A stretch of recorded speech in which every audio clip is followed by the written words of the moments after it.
Salve medievais! Sejam bem-vindos a mais um episódio do Medieval Cast.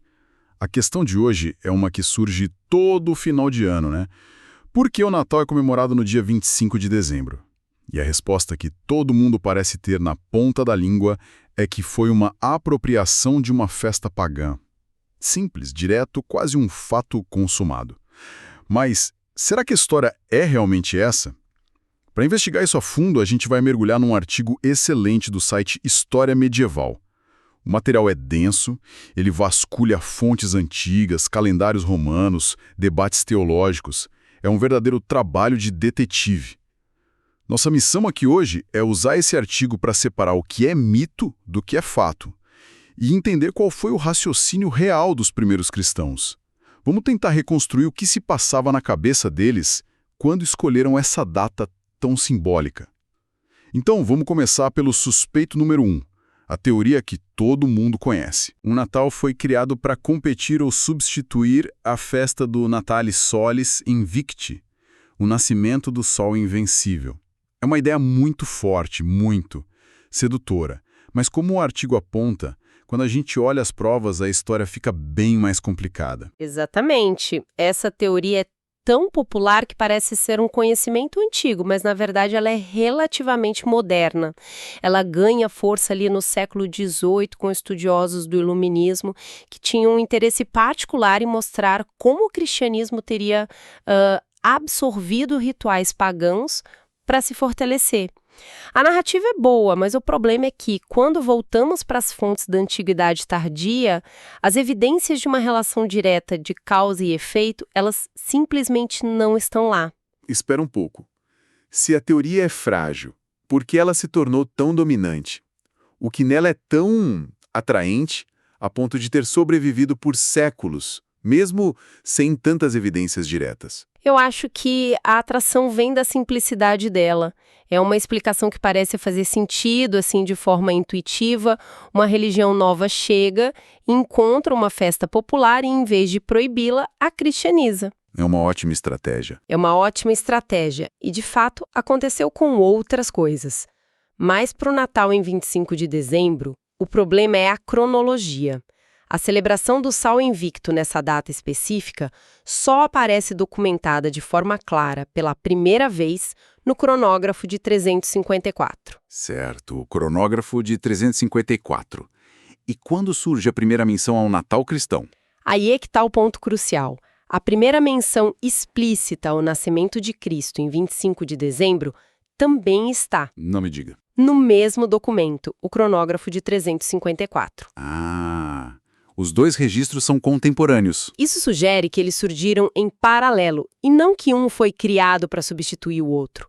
Historiadores como o Steven Heidmans, que é um grande especialista no assunto, argumentam que é muito provável que os cristãos em Roma já celebrassem o Natal em 25 de dezembro, antes que o imperador Aureliano fixasse a festa do Sol nesse dia. Então a ideia de que havia uma festa pagã super popular e antiga no dia 25 de dezembro. E aí os cristãos chegaram e colocaram o Natal por cima? Isso simplesmente não se sustenta na cronologia. Um não veio antes do outro. Eles apareceram no cenário mais ou menos na mesma época. Exato. E tem outro detalhe fundamental que o artigo ressalta. O culto ao Sol Invicto, promovido por Aureliano lá em 274, não era uma festa popular no mesmo nível das Saturnais, por exemplo. Ah, não era? Não. Era em grande parte um culto de elite, ligado ao exército e à figura do imperador. Era uma ferramenta política para unificar o império sob uma única divindade protetora. A ideia de que era uma festa massiva que toda a população de Roma parava para celebrar é um exagero. Ok. Isso muda a perspectiva. Se o grande evento do dia 25 não era o Sol Invicto, o que os romanos realmente estavam fazendo no final de dezembro? Qual era a verdadeira atmosfera da cidade naquela época do ano? Com certeza não era um mês qualquer. De forma alguma. O que é fascinante é olhar para o clima cultural daquele período. O evento central, o pano de fundo de tudo, era o solstício de inverno. Para uma sociedade agrária e, assim, totalmente dependente dos ciclos da natureza, Esse era um momento de enorme poder simbólico. O dia mais escuro do ano. Exato. O dia mais escuro, a noite mais longa. A partir dali, a luz começaria a vencer as trevas. Os dias voltariam a crescer. Isso não era só um fato astronômico. Era uma metáfora poderosa de renascimento, de esperança e da vitória da vida sobre a morte. Dá para imaginar o peso disso. Era a promessa de que a primavera e as colheitas voltariam. Uma garantia cósmica de que o mundo não ia mergulhar na escuridão para sempre. Precisamente. E dentro desse período de solstício, a festa mais amada e caótica de todas eram as Saturnais, em honra ao deus Saturno. As Saturnais. Elas aconteciam um pouco antes, de 17 a 23 de dezembro. Eram as férias coletivas de Roma. O artigo descreve um período de grande licenciosidade, banquetes, jogos e, o mais famoso, a inversão social. Essa parte da inversão social sempre me pareceu incrível. O artigo dá mais detalhes de como isso funcionava na prática. As pessoas levavam a sério. Um escravo podia realmente dar ordens ao seu senhor? Era mais simbólico do que literal, mas era levado a sério sim. Durante as Saturnais, as barreiras sociais eram temporariamente suspensas. Os senhores serviam o banquete para os seus escravos, que podiam se sentar à mesa principal. As leis contra jogos de azar eram suspensas. Que loucura. Total. As pessoas trocavam presentes, mas não presentes caras. Eram pequenas lembrancinhas, como velas de cera ou estatuetas de argila, simbolizando a luz e a humildade. Era uma semana de mundo de cabeça para baixo. Uma liberação da pressão social. Perfeito. E logo em seguida, vinham as calendas de janeiro, a celebração do Ano Novo com votos de boa sorte. Então, o que a gente tem é um clima festivo, uma temporada de renovação que durava semanas, centrada no simbolismo da luz do solstício e na alegria das Saturnais. Não havia uma festa pagã específica e gigante no dia 25 que precisava ser combatida. A atmosfera era propícia, mas a causa direta não era essa. Exatamente, o palco estava montado, mas a peça que seria encenada no dia 25 ainda não tinha seu roteiro definido pela cultura pagã.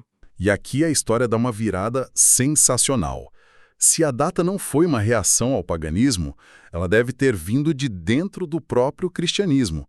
O artigo apresenta uma teoria que é muito menos conhecida, mas que os historiadores hoje consideram a mais provável. Como foi que eles chegaram ao dia 25 de dezembro? É aqui que entramos na chamada teoria do cálculo, ou, pelo seu nome em latim, integritas anni. Integritas anni. A integridade do ano, a lógica por trás disso é fascinante porque revela uma mentalidade muito diferente da nossa. Ela se baseia numa antiga tradição judaica que depois foi adotada por alguns cristãos, de que os grandes profetas tinham uma vida perfeitamente completa. Eles morreriam no mesmo dia do calendário em que foram concebidos. Uau, que ideia! A vida como um ciclo perfeito que se fecha em si mesmo. Isso é um conceito tão simbólico, tão distante da nossa visão puramente cronológica do tempo. Completamente. Para eles, o simbolismo teológico era tão importante quanto a precisão histórica. E seguindo essa lógica, o cálculo se desenrola de uma forma surpreendentemente direta. O primeiro passo era determinar a data da morte de Cristo. Os primeiros teólogos, como Tertuliano, no norte da África, e Hipólito, em Roma, por volta do ano 200, se debruçaram sobre isso. E como eles chegaram a uma data específica? Isso parece uma tarefa quase impossível séculos depois do fato. O artigo menciona um método deles. Menciona sim. Eles não tinham nossos métodos de datação, claro, mas eram eruditos. Eles cruzaram as informações dos evangelhos, que dizem que a crucificação ocorreu durante a Páscoa judaica, com os registros consulares romanos para determinar o ano. Através de uma série de cálculos complexos que, bom, não precisamos detalhar aqui, eles chegaram a uma data, 25 de março. 25 de março. Para o mundo romano ocidental, essa se tornou a data tradicional da paixão. Ok, passo 1. A morte de Cristo foi calculada como 25 de março. Passo 2. Aplicar a tradição da Integritas Anni. Se Cristo morreu em 25 de março, então ele, como o maior dos profetas, também deve ter sido concebido em 25 de março. Exatamente. A data da morte é também a data da Anunciação, quando o anjo Gabriel visita Maria. E o passo final é a consequência lógica disso. Exato. São 9 meses de uma gestação humana normal, a data da concepção, 25 de março, e onde você chega... 25 de dezembro. Exatamente. Então deixa-me ver se eu entendi direito. A data do Natal não tem nada a ver com o solstício, pelo menos não na sua origem. A data fundamental, a âncora de tudo, é a Páscoa. O dia do nascimento foi, na verdade, calculado para trás a partir do dia da morte. A lógica é completamente invertida em relação ao que a gente imagina. É uma inversão completa. O nascimento é uma consequência teológica da morte e ressurreição. E isso não é uma especulação moderna que nós estamos fazendo, sabe? Essa linha de raciocínio aparece em fontes muito antigas. Um tratado anônimo chamado De Pascha Computus, do ano de 243, já faz essa conexão. Santo Agostinho, séculos depois, também explica essa lógica. Tudo isso décadas ou mesmo um século antes da primeira menção clara ao culto do Sol invicto em 25 de dezembro. A origem da data é interna ao pensamento cristão. Certo, a lógica teológica está estabelecida entre os pensadores cristãos. Mas uma coisa é um grupo de teólogos ter uma teoria, outra é isso virar uma festa no calendário de todo mundo. Como se deu esse salto? Quando a data se torna, digamos, oficial?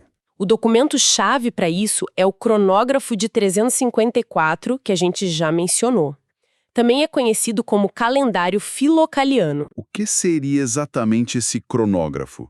É como um almanaque de luxo da época, um calendário oficial do Império. Quem teria acesso a algo assim? Ótima pergunta. Não era um calendário do governo, mas sim um códice manuscrito, ricamente ilustrado, feito sob encomenda por um aristocrata cristão em Roma chamado Valentino. Um item de luxo. Exato, como um anuário de luxo. Ele continha listas de cônsules, datas de feriados pagãos, datas importantes para a Igreja de Roma, como o dia da morte dos mártires e, crucialmente para nós, uma pequena anotação. Na seção do calendário, no dia que corresponde a 25 de dezembro, está escrito: 8 dias antes das calendas de janeiro, nasceu Cristo em Belém da Judeia. Esta é a primeira prova de pedra que temos da celebração. E o fato de estar nesse calendário de 354, para um aristocrata, significa que a festa não foi inventada naquele ano? Já deveria ser algo estabelecido, pelo menos em Roma? Exatamente. Para ser considerada digna de nota num calendário tão formal, a celebração já deveria ter alguma tradição. A maioria dos historiadores acredita que a festa começou a ser celebrada em Roma na década de 330, talvez sob o patrocínio do imperador Constantino. O primeiro imperador cristão. Sim, que tinha um grande interesse em monumentalizar os locais e as datas da fé. Faz sentido. E se a data se consolidou primeiro em Roma, o coração do Império Ocidental, imagino que não tenha sido uma aceitação imediata em todos os lugares. O Oriente Cristão, por exemplo, tinha suas próprias tradições. Como foi essa exportação da data? Foi um processo gradual e, às vezes, controverso. O Oriente Cristão, em lugares como Egito e Antioquia, tradicionalmente celebravam o nascimento de Jesus em 6 de janeiro. 6 de janeiro. Sim, na festa da Epifania. Para eles, essa data englobava tudo: o nascimento, a adoração dos magos e o batismo no Rio Jordão. Era a festa da manifestação de Cristo ao mundo. A data de 25 de dezembro era vista como uma inovação ocidental, romana. Houve resistência, então. Sim, houve. Mas aos poucos, a data ocidental foi sendo adotada. Uma figura central nesse processo foi São João Crisóstomo. Um grande orador, né? Um dos maiores da história da Igreja. Em 386, ele fez um famoso sermão em Antioquia, defendendo com unhas e dentes a celebração em 25 de dezembro. Ele argumentou que era a data correta e que a Igreja de Antioquia deveria adotá-la. Com o tempo, a maioria das igrejas orientais encontrou uma solução de compromisso. Elas passaram a celebrar o nascimento em 25 de dezembro e mantiveram o 6 de janeiro como a festa da visita dos magos e do batismo. Ah, então separaram as coisas. Isso, as duas datas passaram a coexistir, cada uma com seu foco. Ok, então temos a origem teológica, a oficialização no século IV, mas o espírito do Natal, a cultura, as imagens, os sons que a gente associa a ele, isso não parece vir dessa época. O artigo argumenta que foi a Idade Média que realmente deu alma à festa, certo? Perfeitamente. Se a antiguidade nos deu a data, a Idade Média nos deu o coração da festa. E é aí que aquele simbolismo do solstício, que não foi a causa da data, volta com força total como um reforço poético e teológico. A coincidência era boa demais para ser ignorada. Exato. Os teólogos medievais exploraram isso ao máximo, associando o Cristo à luz do mundo, Lux Mundi, e o Sol da Justiça, Sol Iustitia, ao renascimento da luz no dia mais escuro do ano. A natureza parecia confirmar a teologia. E como isso se traduziu na prática, na cultura popular? De várias formas. O monaquismo, por exemplo, foi fundamental. Foram os monges que desenvolveram a rica liturgia do Natal, com as vigílias noturnas e os belíssimos cantos gregorianos. Aqueles que ecoavam nas abadias. Isso. Foi na Idade Média que se criou o Advento, esse período de 4 semanas de preparação e expectativa. A arte medieval também fixou a iconografia da natividade que temos até hoje. A manjedoura, o boi e o burro, a estrela guia. Essas imagens contavam a história para uma população que, em sua maioria, não sabia ler. E o artigo destaca a figura de São Francisco de Assis. A criação do presépio parece um ponto de virada. Sem dúvida. O que São Francisco fez em Grécio, em 1223, foi revolucionário. Ele quis tirar a história do Natal dos livros de teologia e torná-la viva, palpável, humana. Ele montou o primeiro presépio vivo, com pessoas e animais reais, para que as pessoas pudessem sentir a pobreza, a humildade e a ternura daquele momento. Ele queria focar no lado humano de Deus, se fazendo um bebê frágil. Incrível. Essa ideia de trazer o sagrado para o cotidiano foi incrivelmente poderosa e se espalhou por toda a Europa. É como se a celebração descesse do altar e fosse para o meio do povo. Exatamente.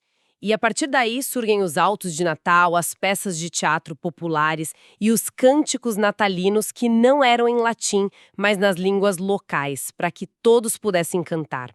A Idade Média pegou uma data teológica e a transformou numa festa comunitária, afetiva e sensorial. Que jornada incrível! É como se a antiguidade tardia tivesse fornecido o esqueleto, a estrutura da data, mas a Idade Média colocou a carne, o sangue e a alma. Ok, vamos recapitular as principais conclusões deste mergulho nas fontes. Primeiro, a ideia de que o Natal foi criado para substituir a festa pagã do Sol Invicto é muito provavelmente um mito moderno. A cronologia das fontes simplesmente não sustenta essa relação de causa e efeito direta. Segundo, e essa é a grande revelação, a explicação mais sólida e apoiada por fontes antigas é a teoria do cálculo. O Natal em 25 de dezembro deriva da data da concepção de Cristo, que por sua vez foi fixada em 25 de março, por ser a mesma data calculada para a crucificação. A chave do Natal está na Páscoa. Com a vitória da luz sobre as trevas, não foi a causa original, mas funcionou como um cenário cósmico perfeito, um reforço poético e teológico que foi brilhantemente explorado, especialmente na Idade Média. E se a gente conectar tudo isso a um quadro maior, a história da data do Natal nos revela uma mentalidade antiga que é fascinante. Para eles, o tempo não era apenas uma linha reta, uma sucessão de dias como costumamos ver hoje. O tempo era um tecido de significados, um ciclo de símbolos. O calendário não servia apenas para marcar a data, ele era uma forma de reviver os mistérios da fé, de alinhar a vida humana com um grande drama cósmico da salvação. E isso nos deixa com a pergunta para refletir, né? Como a nossa visão moderna do tempo, tão focada na produtividade, na cronologia e na eficiência, impacta a nossa capacidade de perceber e viver esses ciclos sagrados e simbólicos que antes estruturavam toda a experiência humana. E por hoje é isso. Nos vemos no próximo episódio.